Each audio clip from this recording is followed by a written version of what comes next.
Ad Astra, Brad Pitt in top form. He's also one of the producers, and he has proved over the years that he's not just a handsome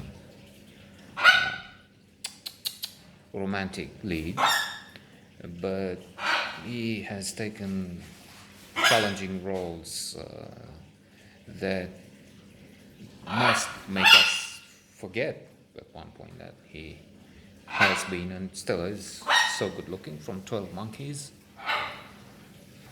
Well, before that, Thelma and Louise minor role, up to the recent Once Upon a Time in Hollywood, for which he has won a well-deserved Oscar for Best Actor in a Supporting Role, Fight Club, and so on. Ad Astra has a subject that we are familiar with to a large extent, in the sense that we have calamity. Well, now we have a calamity all around, but from space, we have seen in Armageddon and others that we can expect asteroid, all kinds of things. This time, there is a very serious incident, catastrophe that is generated from outer space, and I don't have the physics, the science behind it, but still, we all know it makes sense because every 100 years or so, there will be severe storms, if that's the word, that take place on the surface of the sun, and with that, we can expect vast disturbances, or worse, in that grids will be toast, I'm thinking, and many will be affected. And humanity must be ready for it. Indeed, The Economist, maybe 2 issues ago, had this thing on the cover, dealing with the next serious trouble, and among what humanity can expect, together with what virus, we have it already, and we can expect it to get worse. There will be major volcano eruptions, like the Krakatau, the one which covered the earth with a massive cloud of ash. And then,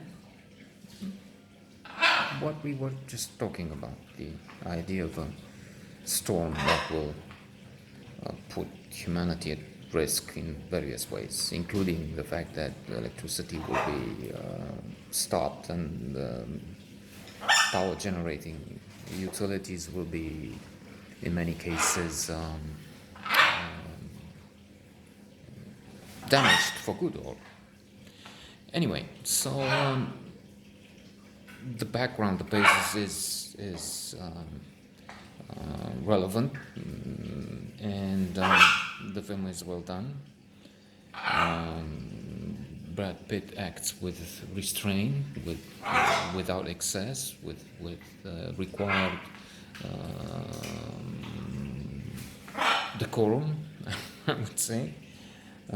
So basically, his father, who has been a pioneer in space flight, he's in this scenario, his picture, Tommy Lee Jones, not one of my favorites, but anyway, he has a picture next to Buzz Aldrin. But the leaders of the space missions and space program of the US suspect that he's behind this blowout which takes place on Earth. So they want the Sun to get in contact with him, convince him to stop the catastrophe, which is getting worse. We see the news. Brad Pitt this character sees the news in the background, and we see that tens of thousands of people have died as a result of this catastrophe, and they expect much worse. I mean, humanity itself could be affected in large part altogether. They don't trust him.